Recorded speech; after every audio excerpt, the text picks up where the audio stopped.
Let me suggest something to you that it relates to what I do for a living, because on KGMI I'm glad that they carry my show up here.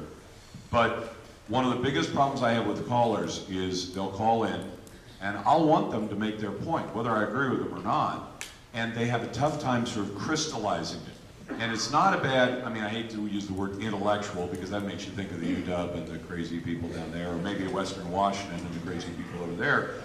But if you sat down and said, I really think we should own guns, okay, write those bullet points out. And I know you're going to be tempted. Some people do this to me on email. They write 40 pages. Your argument is not strengthened with 40 pages. Your argument is strong when you can make 3 or 4 or 5 bullet points. You're going to want to go to 12. I do too. You want to load the wagon. I got 5 good points. I better put 5 more in. No.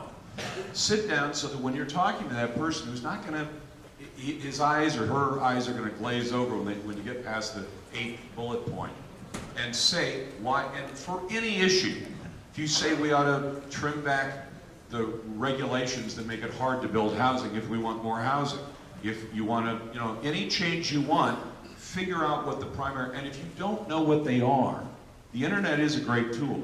You go on and do a keyword search or a phrase that has to do with whatever issue it is, Second Amendment or anything else, and boil it down to the essence. Because if you can make a short, simple argument, it's far more persuasive. And for you, it'll be an intellectual exercise of saying, what are those 4 points? And maybe you'll even decide, I had 5, but that one's just window dressing. I'm going to go with these 4. And it will make you better able to persuade people. And when they hear those, to back up what Glenn was saying, you know the late foodie guy, Anthony Bourdain, okay? Sad that he took his own life. I can't imagine.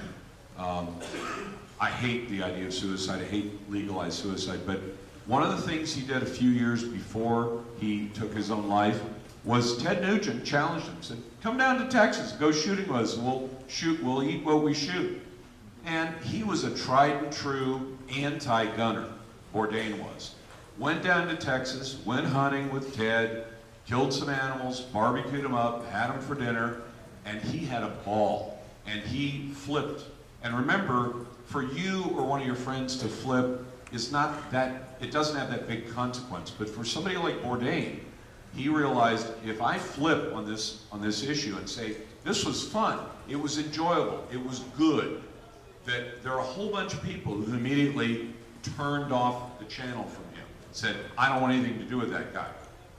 They're not very broad-minded. They all talk about tolerance, but when it comes to intellectual tolerance, they don't do it.